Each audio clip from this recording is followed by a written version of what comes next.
내 삶을 이끌어준 여섯 번째 말씀. 오직 하나님께 속하라. 여호와께서 유다와 예루살렘 사람에게 이와 같이 이르노라. 너희 묵은 땅을 갈고 가시덤불에 파종하지 말라. 유다인과 예루살렘 주민들아, 너희는 스스로 할례를 행하여 너희 마음 가죽을 베고 나 여호와께 속하라.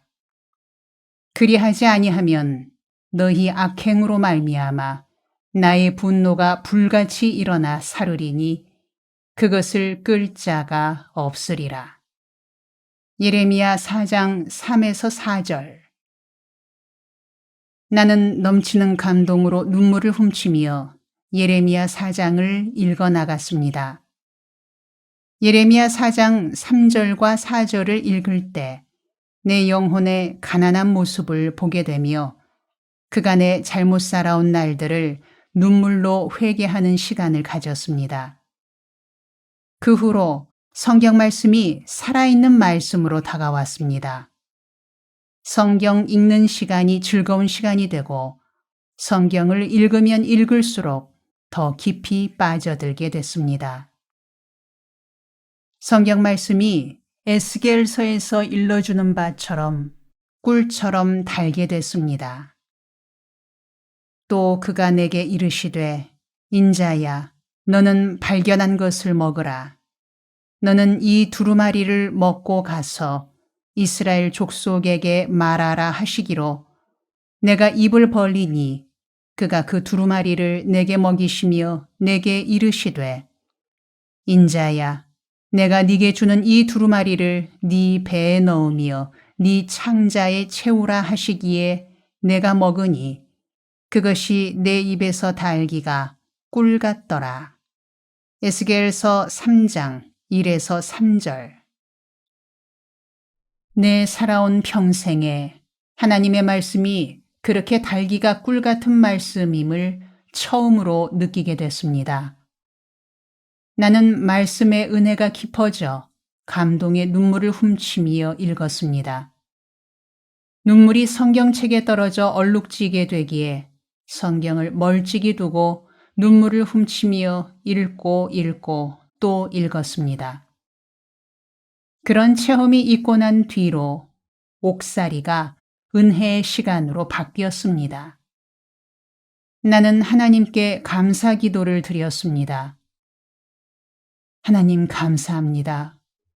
목회자라면서도 1년에 한 번도 성경을 읽지 못하고 바쁘게만 살아왔는데 감옥에 들어와 말씀을 깊이 읽을 수 있게 인도하여 주셔서 감사합니다. 옥살이를 몇 해가 가든지 말씀을 깊이 읽고 옥살이를 벗어난 후에 성도들에게 성경 말씀을 깊이 있게 전하며 살아가겠습니다. 감사합니다. 감옥이 내게 축복의 자리가 되었습니다. 그런 시간을 보내면서 자신에 대하여 성찰하게 되었습니다. 성직자로서 데모하다 옥살이하게 되었는데 내가 한 데모가 영적으로 잘한 것인지 아닌지에 대하여 생각하게 됐습니다. 그런 생각을 하며 성경을 읽는 중에 신약 성경에서 데모에 대한 말씀을 읽게 됐습니다. 고린도전서 2장에서입니다. 내 말과 내 전도함이 설득력 있는 지혜의 말로 하지 아니하고 다만 성령의 나타나심과 능력으로 하여 너희 믿음이 사람의 지혜에 있지 아니하고 다만 하나님의 능력에 있게 하려 하였노라. 고린도전서 2장 4에서 5절. 이 말씀에서 성령의 나타나심과 능력이란 말씀이 영어 성경에서는 A demonstration of the Spirit's power로 나와 있습니다. 성령의 데모를 하라는 말씀입니다. 이 말씀을 접한 후 나는 깊이 생각하였습니다. 성경이 일러주는 성령의 데몬스트레이션이 무슨 뜻일까를 며칠 동안 기도하며 생각하다 결론을 내렸습니다.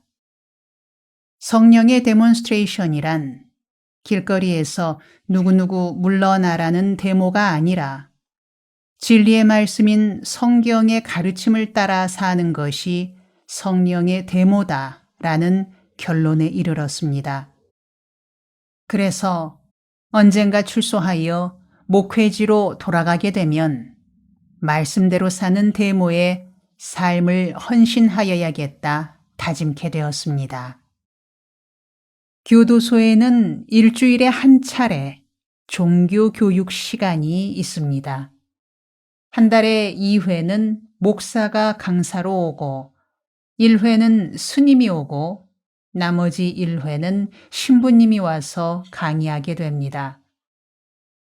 그 시간에는 전체 제소자가 넓은 강당에 모여 듣게 됩니다. 어느 날 종교교육 시간에 출석했더니 한월산 기도원의 이천석 목사가 강사로 왔습니다. 이천석 목사는 6.25 전쟁에서 다리 하나를 잃은 상위 군인으로 전과 오범인 불량배였습니다.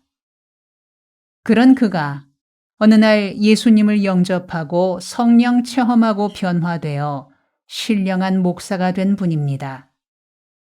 이천석 목사는 신체가 건장하고 목소리가 우렁차서 안양교도소 넓은 강당을 압도했습니다. 그는 나는 별 5인 사람인데로 설교를 시작했습니다. 제소자들은 옥살이 전과 1회를 별 하나로 불렀습니다. 그래서 별 5이란 말은 전과 오범이란 말입니다. 그 말에 벌써 은혜 받기 시작했습니다. 별 5인 대선배께서 강사로 왔으니 그 말에 이미 압도되어 모두 쥐 죽은 듯이 조용히 경청하는 분위기가 되었습니다. 그가 설교하면서 전과자들의 은어를 자연스럽게 구사하며 좌중을 압도했습니다. 내가 명동에서 냄비 하나 달고 목에 힘주고 걷는데 까마귀가 날 찢길래 인상을 콱 찌끄렸더니 까마귀가 사라져버리더만. 제소자들이 사용하는 은어로 여자를 냄비라 하고 경찰관을 까마귀라 합니다. 제소자들만의 그런 은어를 자연스레 구사하며 설교를 시작하더니 그가 은혜 받을 때 체험한 독특한 간증을 실감나게 펼쳐나갔습니다. 4,300명의 제소자를 웃기기도 하고 울리기도 하며 설교를 계속하니 제소자들의 감명이 대단했습니다. 모두 은혜를 받아 얼굴이 환하게 변했습니다. 그런데 설교 끝마무리에서 하는 말에 나는 가슴이 철렁하여 하나님께 간절한 기도를 드리게 하였습니다. 너희들 중에 예수 믿고 나처럼 목사가 되어 자가용 타고 다니는 사람 되기를 희망하는 자들은 그 자리에서 일어서. 이렇게 말하니 무려 700명에 가까운 죄수들이 일어섰습니다. 순간 나는 당혹스러워 저절로 기도가 나왔습니다. 폭력, 강간, 절도, 사기, 온갖 죄로 옥살이하는 저들이 목사가 되면 한국교회가 수라장이 될 텐데 하는 염려가 들어 기도가 나오게 된 것입니다. 아이고 하나님, 저들이 예수를 믿되 서리 집사까지만 되게 해 주시고 목사는 되지 않게 해 주시옵소서. 내가 이런 기도를 드리게 된 데에는 이유가 있습니다. 전과자들이 회개하여 목사가 될 수 없다는 것이 아닙니다. 회개하고 예수를 믿되 교회에서 큰 영향력을 미치지 못하는 집사 정도의 직만 가지게 해달라는 것입니다. 내가 왜 그런 기도를 드리게 되었느냐 하면 청계천 빈민촌 목회에서 겪은 사례들이 있기 때문이었습니다. 빈민촌에서 함께 넉마주의 하던 동료 중에 28세 된 청년이 있었습니다. 평소에는 얌전한 그였으나 술만 마시게 되면 딴 사람처럼 변하여 난폭하여졌습니다. 누구든 길 가는 사람을 붙들고 시비 걸다가 박치기로 얼굴에 헤딩을 하곤 했습니다. 그는 넉마주의하여 번 돈을 배상금 물어주는 데 탕진하는 젊은이였습니다. 나는 그런 그가 안쓰러워 넉마주의하는 동안에 함께 쓰레기 더미를 뒤지며 차근차근 설득했습니다. 이 사람아, 자네는 성품도 좋고 부지런하고 다 좋은데 그 술버릇 때문에 사람 구실 못하는 게야. 나와 같이 예수 믿고 술 끊고 사람답게 살도록 힘써보세. 내가 마치 친동생 대하듯이 정성을 들였더니 내 말이 먹혀들어 변하게 됐습니다. 그는 나의 권면을 받아들여 술을 끊고 교회에 다니기 시작하더니 마치 딴 사람처럼 변화됐습니다. 나는 그런 그를 가상히 여겨 잘 길러서 교회의 지도자로 세워야겠다고 생각해 그에게 정성을 쏟았습니다. 그런데 그런 기대가 허물어지게 되었습니다. 어느 날 한밤중에 밖이 소란스러워 잠결에 나가보았더니 그가 술에 만취되어 교회 지붕으로 올라가 지붕 위를 오락가락하며 소리소리 지르고 있었습니다. 한 손에 소주병을 들고는 술병을 공중에 흔들며 소리 질렀습니다. 하나님, 내려오시라요. 내려와서 만납시다요. 나는 질겁을 하여 지붕을 쳐다보며 큰 소리로 말했습니다. 야, 이 사람이 지금 뭔 짓 하고 있는기요? 조용히 내려와, 내려와. 그가 나를 내려다보며 혀 꼬부라진 소리로 말했습니다. 하이, 돌팔이 목사가 나오셨구먼요. 이리 올라오시라요. 올라와서 돌팔이 목사, 돌팔이 집사, 돌팔이 하나님 삼위일체로 한 잔 찌끄립시다래. 나는 기가 막혀 지붕 위에 그를 쳐다보며 정신 나간 소리 말고 어서 내려와. 그러다가 지붕에서 미끄러지면 어쩌려고 그러냐 하며 어서 내려오라고 재촉했습니다. 그가 루핑 지붕에서 뒤뚱거리며 내려오길래 혹시나 떨어져 다칠까봐 밑에서 그를 쳐다보고 조심해 조심해 하며 도와주려 했습니다. 그런데 빈속에 소주에 안주를 잔뜩 먹은 그가 아래를 보며 내려오려다 우악 하고 토했습니다. 위를 쳐다보고 있던 내 얼굴에 토한 음식이 쏟아졌습니다. 그런데 사람 뱃속에 있는 것들이 왜 그리 냄새가 독합니까? 나는 제기랄 세례도 가지가지네 하며 우물로 가 물을 길어 올려 온몸을 씻느라 잠도 제대로 못 잤습니다. 새벽녘에 술에서 깨어난 그가 나를 찾아와 물었습니다. 어젯밤에 제가 술김에 실례한 건 없는지요? 나는 할 말이 없어. 뭐라고? 실례한 게 없냐고? 자네 참 속 편한 소리를 하는구먼. 앞으론 지붕에 언제 올라갈지 말이라도 먼저 하게. 사다리라도 갖다 놓게. 그러고는 없던 일로 하고 말았습니다. 흔히들 말하기 쉬워 전과자가 회개하여 새 사람 되고 목사도 되었다고 말들 하지만 나는 그런 말을 쉽게 받아들이지 않습니다. 어떤 사연으로든 한번 망가졌던 사람이 다시 새로워진다는 건 쉬운 일이 아닙니다.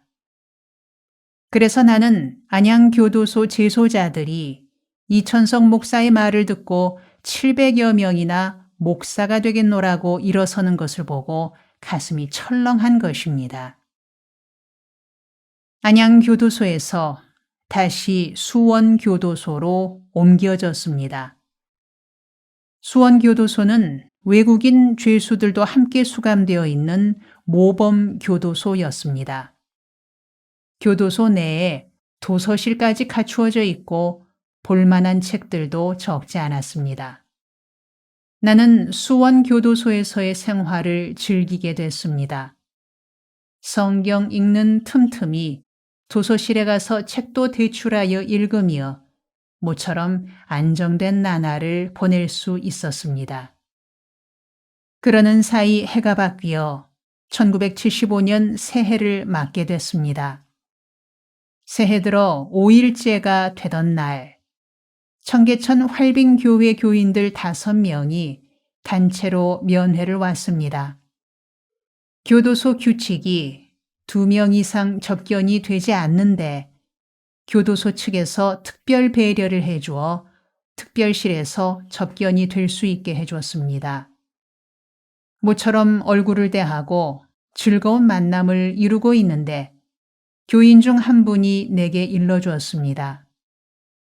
전도사님, 내일부터 전 교인이 합심하여 전도사님 석방을 위해 철야 기도하기로 하였어요. 하기에 깜짝 놀라 그러지 말라고 설득했습니다. 아니, 빈촌에서 겨울에 일감이 없어 굶는 집들도 적지 않는데 잠이라도 푹 자야지 철야 기도한다니 안 될 일이야. 내가 15년 선고를 받았는데 그래도 몇 년 살다 나가야지 1년 된 지금에 나갈 수 있겠냐. 내 말에 교인들이 확신에 찬 어조로 답했습니다. 사도행전에 보니 베드로가 옥중에 있는데 신도들이 밤새워 기도하였더니 옥문이 열렸습디다. 지금도 그런 역사가 있을 줄 믿습니다. 청계천 활빙교회 성도들은 나의 석방을 위해 40일간이나 기간을 정하고 밤마다 철야기도 하겠노라 해서 나는 마음에 부담이 되어 그러지 말고 잘 먹고 잘 자라. 나는 때가 되면 나가게 될 것이니 무리하지 말라 일렀습니다.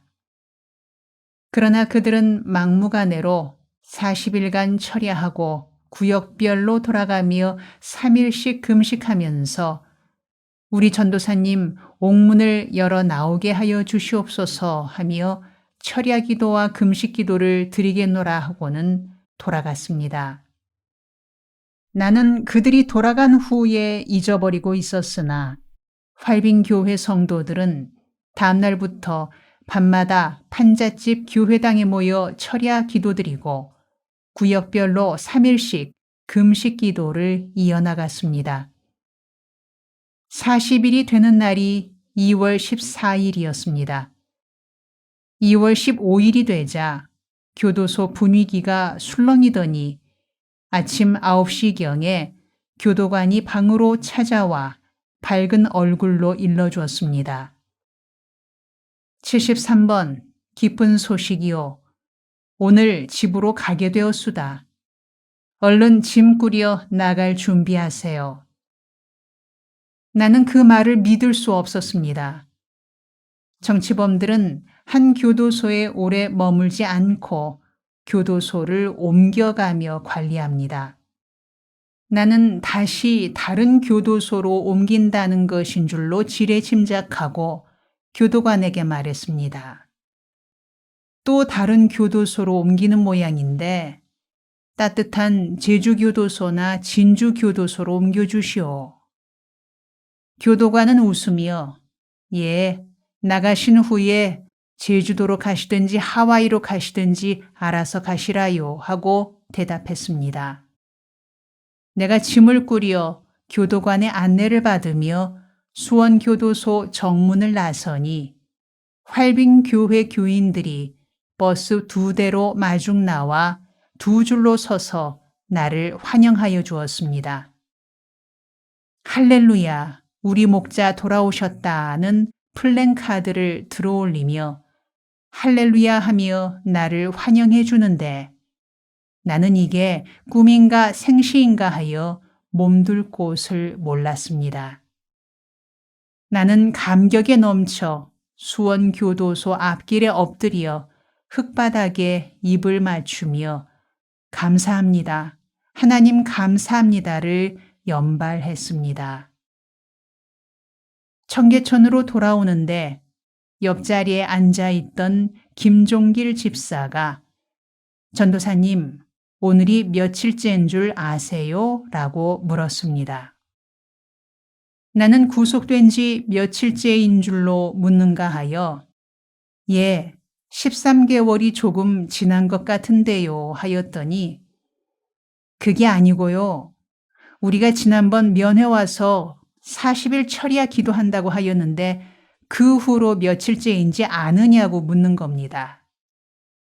글쎄, 난 그 말을 잊어버리고 있었는데 오늘이 며칠째인가요? 하였더니 김종길 집사가 일러주었습니다. 바로 어젯밤이 금식 40일째입니다. 그때 전도사님은 안 믿었지만 우리가 40일간 금식을 마치고 나니 오늘 석방된 것입니다. 나는 그 말을 듣고 신기한 생각이 들어 그 참 신기한 일이네. 40일 금식이 마치는 날 내가 석방되었구나. 참 신기하네 하였더니 주위에서 한 목소리로 말했습니다. 전도사님, 신기하단 말이 섭섭하네요. 우린 잠을 못 자서 졸려 죽겠는데 신기하다니요. 나는 살아계신 하나님께서 춥고 배고픈 청계천 빈민촌 사람들의 간절한 기도를 들으신 것으로 믿어져 감사 기도를 드렸습니다. 옥살이에서 풀려난 나는 빈민선교에 다시 열중케 되었습니다.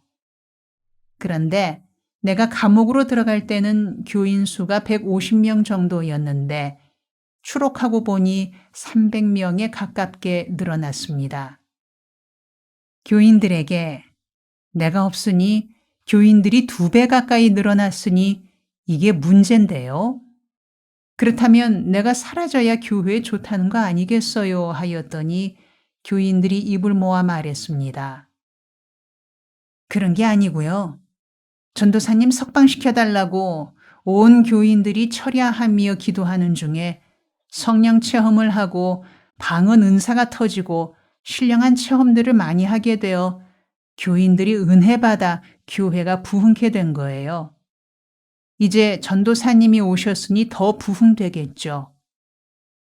그런 대화를 나누며 모두 행복을 나누었습니다.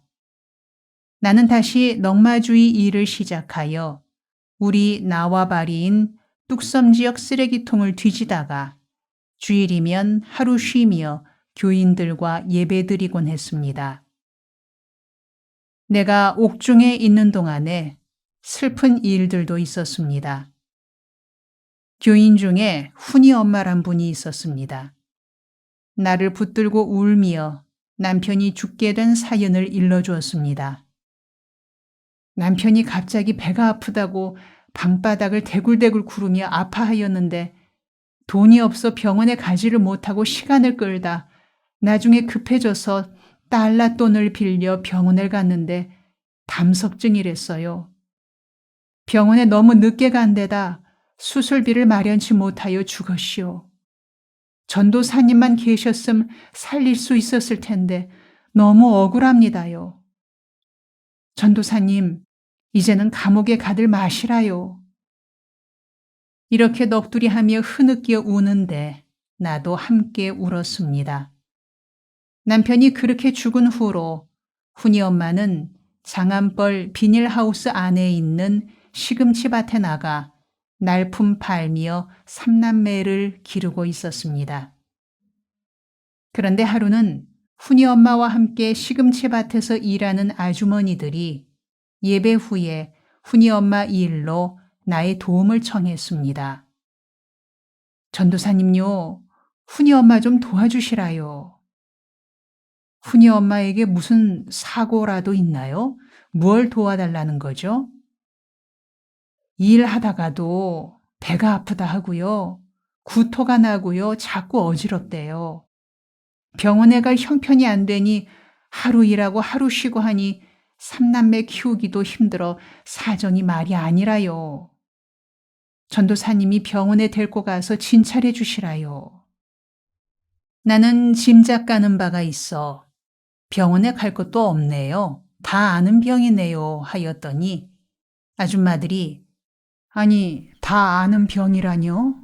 뭔 병인지 병원에 가보지도 않고 어찌 아신다요? 하길래 아는 병이지 뭐. 임신한 거죠. 증세를 들으니 틀림없이 임신이잖아요. 하고 자신 있게 말했습니다. 아니, 전도사님, 남편도 없이 어떻게 임신을 한다요? 요즘 세상에 남편 없어도 임신 곧잘 하잖아요. 처녀들도 임신하는 세상인데요.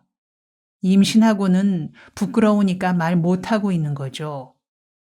아기를 지우지 말고 낳으라 하세요. 교회에서 키웁시다. 그런 대화를 나누고는 헤어졌는데 며칠 후 넉마주의하는 뚝섬까지 아줌마 둘이 숨가쁘게 찾아왔습니다. 가쁜 숨을 몰아쉬며 전도사님, 훈이 엄마가 시금치 밭에서 일하다 쓰러졌어요. 전도사님, 불쌍한 훈이 엄마 좀 살려주세요. 애들 아빠도 그렇게 죽었는데 엄마까지 죽게 되면 애들은 어떡하나요? 내가 하던 일을 멈추고 훈이 엄마에게 갔더니 얼굴이 파리한 채로 배를 움켜쥐고 신음하고 있는 모습이 심상치 않아 보여 택시에 태우고 을지로 육가에 있는 메디칼 센터로 갔습니다. 응급실에서 진찰하더니 자궁에 문제가 있는 것 같다며 엑스레이 찍어오라 하여 엑스레이실로 갔더니 수납의 비용을 치르고 오라 했습니다. 돈을 마련해 오지 못하였으니 사진부터 찍고 절차를 밟아주면 돈을 구해 오겠노라 하였더니 엑스레이엔 외상이 없다 했습니다. 급한 마음에 다시 택시를 타고 서울대학교 의과대학으로 가서 김상현 군을 찾았습니다. 그러나 그날따라 김상현 군이 결석했습니다. 서울대학병원을 거쳐 동대문 로터리 부근에 있는 이화여대 부속병원으로 갔습니다. 병원마다 접수처에서 받아주지 않아 발길을 돌렸습니다. 그러다 시간은 오후 5시를 지났습니다. 나는 지쳐 기진맥진하여 내일 다시 길을 찾아보아야겠다는 생각으로 판자촌으로 돌아가려는데 주머니에 돈이 떨어져 버스비조차 없었습니다. 나는 동대문 로터리 종합운동장 앞에 버스 정류장에서 환자를 업은 채 차장 아가씨께 부탁했습니다. 아가씨, 병원 돌다 차비가 떨어졌네. 그냥 좀 태워줄 수 없을까? 차장 아가씨들이 매몰차게 아저씨, 퇴근 시간에 발 디딜 틈도 없는데 어떻게 환자 데리고 공짜로 타려 하요? 뜸해진 뒤에 타시라요 하며 버스 문을 닫아버렸습니다. 나는 하는 수 없이 훈이 엄마를 업고 걸었습니다. 한양대학 뒤편 송정동 판자촌까지 걷자니 백리길이나 되듯이 아득하였습니다. 훈이 엄마를 업고 걷던 나는 화가 치밀었습니다. 훈이 엄마가 등에 붙어서 쉽게 걸어갈 수 있도록 협조를 해주어야 하는데 자꾸만 뒤로 제쳐지니 힘이 들어 화가 난 것입니다. 나는 짜증난 목소리로 나무랐습니다. 훈이 엄마, 등에 딱 붙어주세요. 자꾸 뒤로 넘어지면 내가 힘들잖아요. 내 등에서 잠자는 겁니까? 왜 자꾸만 뒤로 제쳐집니까? 그러면서 뒤로 쏠리는 몸을 추스려 등에 붙여서 걸으면 얼마 가지 않아 다시 뒤로 제쳐지곤 했습니다. 너무 화가 난 나는 성동 소방서 마당에 이르러서 소방서 마당에 떨어뜨려 버렸습니다. 깍지 끼고 있던 손을 풀어버리니까 바닥에 쿵 하고 떨어졌습니다. 화가 너무나 치민 나는 바닥에 떨어진 사람을 돌아보지도 아니하고 투덜거렸습니다. 사람이 협조를 해야지 염치 없이 등에서 잠만 자면 어떡하나요? 그렇게 화풀이 하다 떨어진 사람이 움직이지 않기에 이상히 여겨 다가가 보았더니 이미 숨을 거둔 뒤였습니다. 그녀가 죽은 것을 알고는 머릿속에서 윙 소리가 나며 눈앞이 캄캄하여졌습니다. 그냥 훈이 엄마 곁에 털썩 주저앉았습니다. 죽어서 뒤로 제쳐지는 것을 모르고 화만 내다가 세면바닥에 팽개치듯이 떨어뜨렸으니 내 마음에 비참함이 물밀듯 다가왔습니다. 나는 예수가 원망스러워 하늘을 향하여 소리쳤습니다.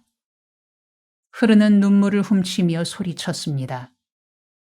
예수님, 너무하십니다. 불쌍한 훈이 엄마, 하루 종일 병원 찾아다니다가 힘없는 내 등에서 죽게 외면하십니까? 해도 너무하십니다. 난 이제 어떻게 해야 합니까? 나는 내가 살아가는 세상이 너무나 원망스러웠습니다. 나라가 세운 병원도, 교회가 세운 병원도, 훈이 엄마 한 사람 받아주는 곳 없는 세상이 싫어졌습니다. 그냥 휘발유 뿌리고 확 불질러 버리고 싶은 마음이 솟았습니다. 한참이나 훈이 엄마 곁에 멍하니 앉았다가 죽은 사람을 끌다시피 하여 판자촌으로 갔습니다. 업고 가다 힘들면 끌고 가다 정신줄을 놓고 걸었습니다. 한양대학을 지나면 뚝섬으로 나가는 다리가 있습니다. 성동교란 다리입니다. 다리 중간쯤에 이르러서는 더 갈 수 없도록 기운이 떨어져 다리 난간에 시체를 걸쳐 놓은 채로 그 곁에 넋을 놓고 앉아 있었습니다. 이미 어두워져 헤드라이트를 켠 채 오고 가는 자동차들이 줄줄이 이어졌습니다. 시간을 잊어버린 채 앉아 있는 동안에 내 마음속 깊은 곳으로부터 들리는 세미한 음성을 듣게 되었습니다. 다음 편에 계속됩니다.